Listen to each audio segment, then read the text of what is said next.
Hi, I'm Anna Bulkin. I'm a regular at Chabad Glen Eira, and I'm a dressmaker, and I do teach people sewing.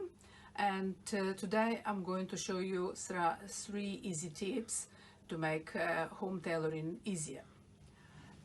So the first tip I'm going to show you is the easy way actually to thread the needle, because some people find it sometimes actually difficult to start.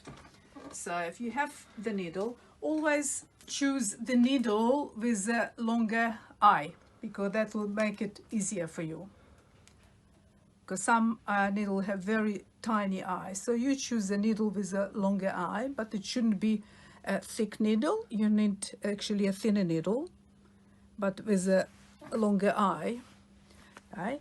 You take a thread and you start cut it always on an angle, because that's prevent from fraying, and then you can actually easily put it through. Tip number 2 is I'm going to show you how to sew the button on.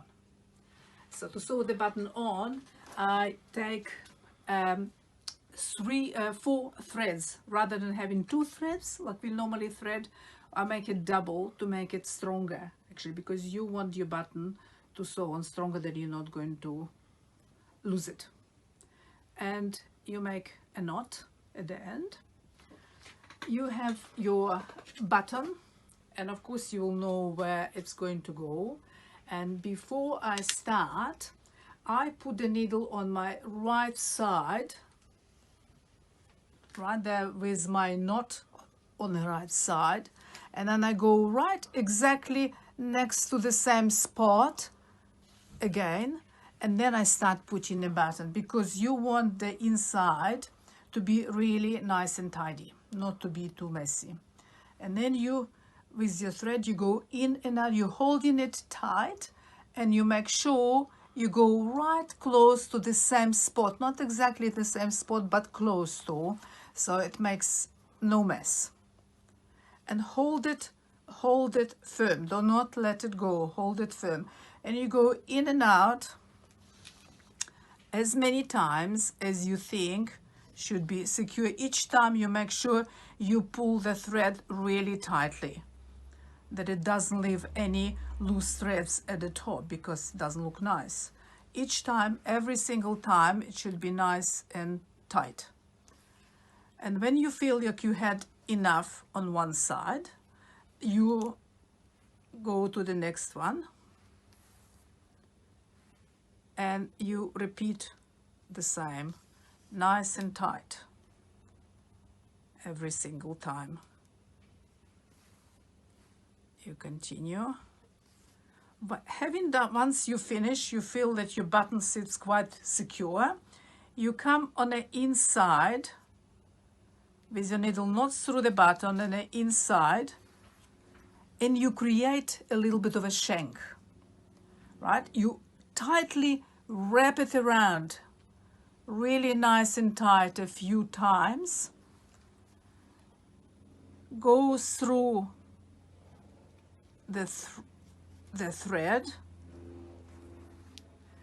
pull the needle to another side, and secure it once again.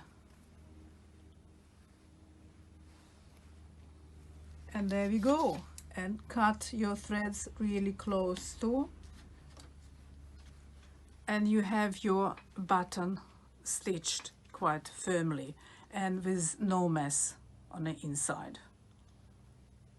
Tip number 3, I'm going to show you how to put a patch. Could be anywhere, could be sometimes on the pants, if you have a hole, or on the elbow, on a jumper, or wherever it's on a jacket, wherever it may be.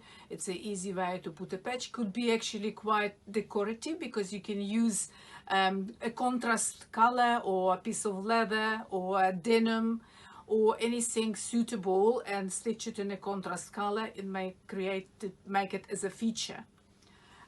So to do that, I make a little template. There's a shape actually that I want it to be, and I cut the fabric accordingly. to make sure that this is the shape that you want.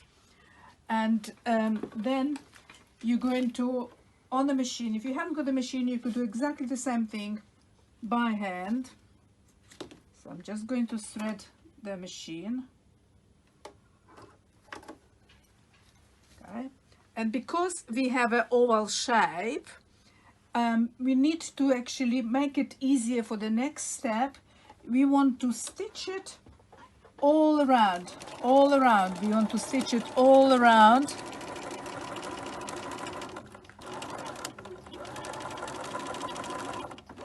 Just about 5 millimeters away from the edge, all around. Right, to go all the way, because that will help you to fold it. Because when we do the patch, we want it actually to look, not to look like a patch, but to look like it's a part of a design, that it looks nice and tidy and finished.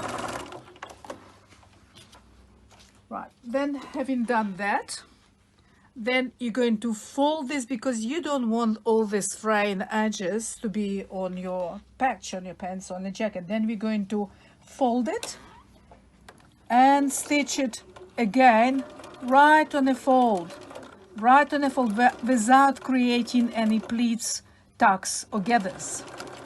And we go all the way around, carefully folding it so it's all nice and smooth. Stitching it very close to the edge. And I'm going to show you the finished one that I've just stitched, right? So that's all stitched. And of course you press it. If you have an iron, you press it to make it all ready, because it's a lot, makes it a lot easier if you prepare well, and then it looks much better. Having done the patch, then that's actually is ready to go wherever you want it. You have the pants,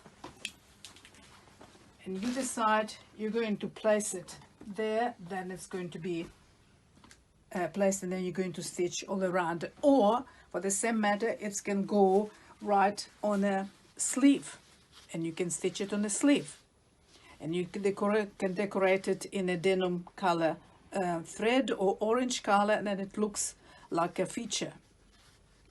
Right, so that is your really easy 3 steps to make you home tailoring easier.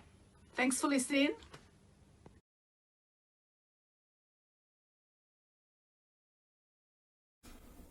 Hello there. Shabbat Shalom. Today in Tony's kitchen, note the word Tony, not Ida, we're going to be making a version of a risotto. Today we're going to be making a chicken and mushroom Freekah risotto. So if you have risotto rice, use that. If you have Freekah or any other starchy grain, you can use that as well. So we'll start off with our ingredients. You need some onions, some chicken, some mushrooms, and any other vegetables you'd like to put in. You need some stock. In this case I'm using some of my chicken soup, because I made lots of chicken soup the other week and froze it. And we'll start off by showing you the ingredients. Okay, so we have 1 large onion with finely chopped, about ½ a kilo of chicken breast cubed into about 1 centimetre or 1/2 inch pieces. We have some sliced mushrooms. We have some frozen corn.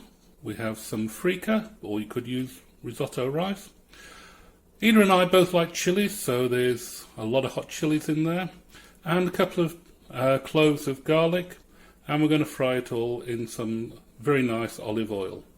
So, first things first, I'll fry up the onions and get them to a golden colour. Now that the onions got some colour on it, put in the garlic and the chicken and give it a light cooking.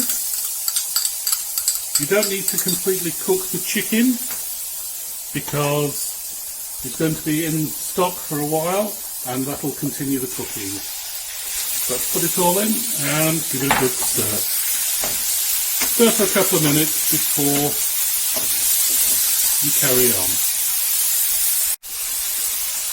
Now that the chicken is getting a little bit cooked on the outside.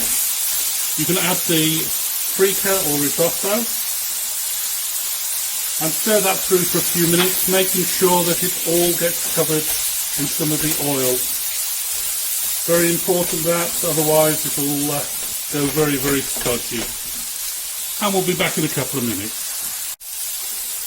Now that everything's coated, you need to do two things. You need to put the mushrooms in, and you need to put the first of the liquid in. So this is chicken soup that I've got here, but you could use vegetable stock. And I'm putting a couple of ladles in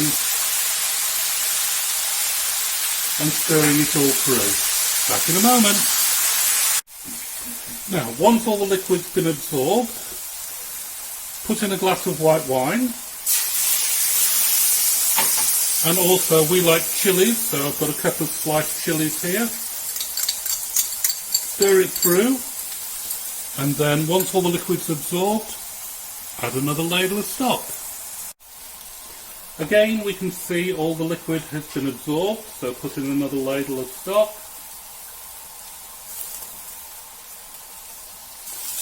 And now you can turn the heat down a bit. We've been on high all the time through. Now you want to let it slowly absorb. And you keep repeating this until all the liquid has been absorbed. This will take about 15 to 20 minutes, and you'll need about 1 litre to 1.5 litres of stock to be absorbed into it. Hello there. So, now that it's finished, present it. There's enough in this pan for 4 normal people, or even for 3 Tony and Ida sized people. So, looks very nice, presented. Put whatever you like on top, whether it's a little bit of spring onion or anything else. And I wish you all a good Shabbos. Hello everybody. Just to prove Ida's still here, good Shabbos, and hope to see you all in person soon. Bye.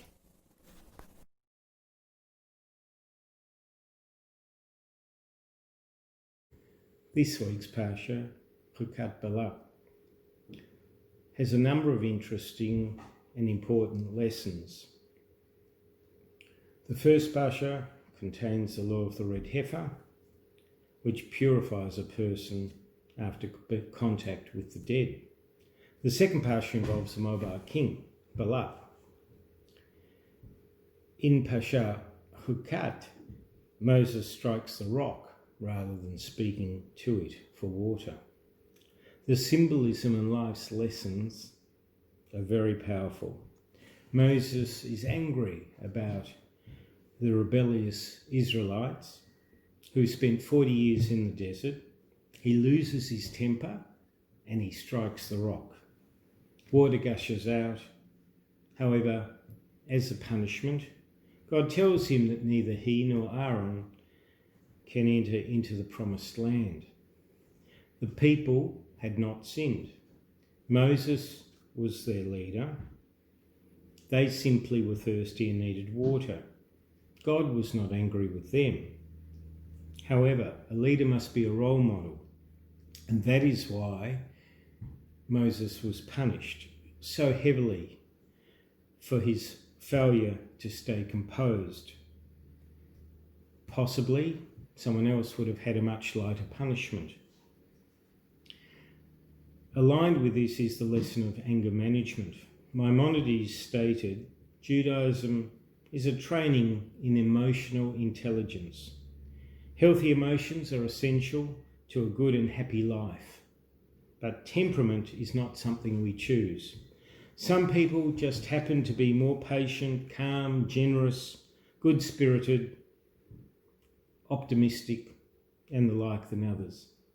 Maimonides believed that he could overcome our destructive emotions, such as anger and pride.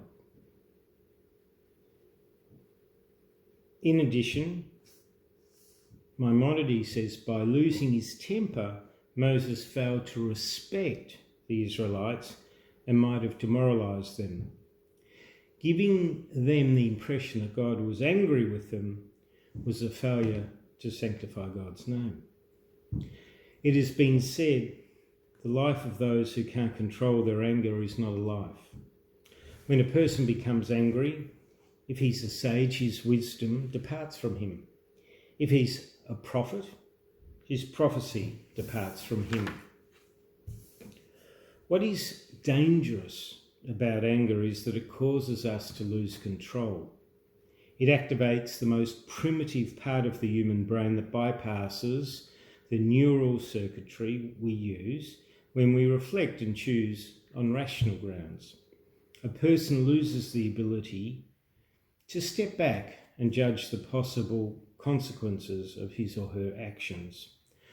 The result is that in a moment of irrationality, they can do or say things they may regret for the rest of their lives.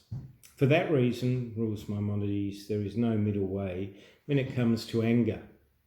Instead, we must avoid it under any circumstances. We must go to the opposite extreme. Even when anger is justified, we must avoid it. Inwardly, we should stay calm. It's also been stated that anger can destroy personal relationships. Short-tempered people scare others, who then avoid becoming close to them. Anger drives out the positive emotions, forgiveness, compassion, empathy, sensitivity, and most importantly, respect. The result is that angry people end up lonely, shunned and disappointed. Bad-tempered people achieve nothing by their bad temper. The best way of defeating anger is to pause, stop, reflect, refrain, count to 10 and breathe deeply. The verdict of Judaism is simple. Either we defeat anger or anger will defeat us. Good Shabbos. The yard sites for the upcoming week: Anna Bulkin for her father, Michal Tzabari for her father, Russell Gaselta for his father, Robin Raleigh and Sandra Goldman for their father, Joel Sir for his father, Jeff Slabe for his father. We wish you all long life. The birthdays for the upcoming week: Rami Amira, Martin Artenstein, Sharon Bloom, Gene Friedman, Zach Goldman, Megan Kretzmer, Danny Mack, Benji Malkinson, Ryan Milstein, Bailey Rose, and Joshua Zaks. We wish you all a very happy Jewish birthday. We also wish Cynthia Cohen a hearty Mazel Tov on the birth of a great granddaughter. Mazal Tov.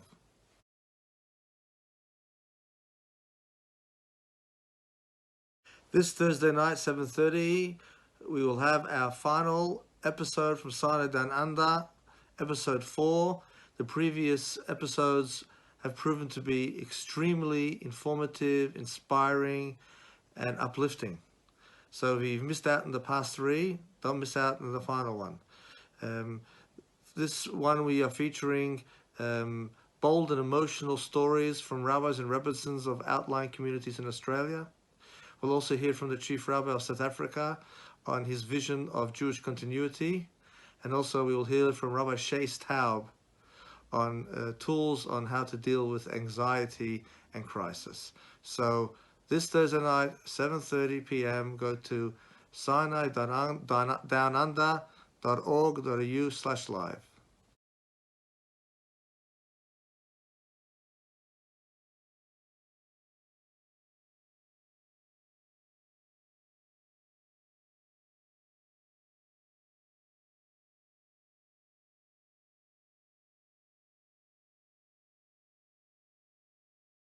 So it was towards the end of the 40 years traveling in the desert. Miriam had passed away, and the well that gave forth water in her merit ceased, and the Jews were thirsty. They complained to Moses, God told Moses, take your staff and speak to the rock. Moses took his staff, and in the end he struck the rock, and water gushed out. But God said, because you didn't sanctify me amongst the Bnei Israel, amongst the children of Israel, therefore you and Aaron will not merit to enter the land of Israel. The question is, what did Moses do wrong? There are dozens of explanations. One we heard earlier from Les, based on Maimonides, that Moses lost his temper. Another classical answer is that God instructed him to speak to the rock, but Moses instead struck the rock. But that begs some questions. Why did Moses strike the rock if he was told to speak to it? And secondly, is there any difference if you speak or strike a rock? Actually, 40 years earlier, there was a similar episode where the Jews were thirsty, and God actually instructed Moses that time to strike the rock. So why 40 years later did God change his position and tell Moses to speak to the rock? One of the explanations of this is the following. Speaking to a rock or striking a rock symbolizes two different modes of influence. When you speak to someone, that is a mode of communication that needs someone to listen to you, and that person might struggle or even disagree with what you have said. Striking means it's your way and no other way. It is the way it is. Based on this, we can understand the subtle depth of this story. For Moses, Judaism was predicated on one model. This is the absolute reality, and there's no other way. For someone who came closer to the divine than any other human being, Judaism and the divine were the absolute reality. So when the divine God says, let the rock give forth water, there's no other alternative. We don't speak to the rock, we strike the rock. However, the generation was not up to that level of Moses. God had been the first generation that saw God face to face at Sinai. This was the next generation. For them, Judaism was like a conversation. We need to speak to the rock. There are questions, there are confusions, there are challenges and disagreements. They needed a totally different model. Moses wanted to bestow also on the second generation that level of divine certainty that he had. He didn't want to lower the bar. But this generation was not ready for that. They were not up to that level. They needed a new model. They need a leader who could speak to them. So Moses wasn't punished for not being allowed to enter the land of Israel with the second generation. It was a natural consequence. He couldn't lower himself to their state. This was not what he was. This generation needed somebody else, Joshua, who could speak to them to lead them into the Holy Land. But notwithstanding all of this, Moses' reality still remains intact. Even in a world of uncertainty, where we all have questions and we all challenge the reality of the divine, there is still the Moses in every generation. God plants a Moses, God plants tzaddikim in every generation who have that level of divine certainty. And when we look onto them, it strengthens our faith and reminds us who we really are and what our purpose is. Thank you and good Shabbos.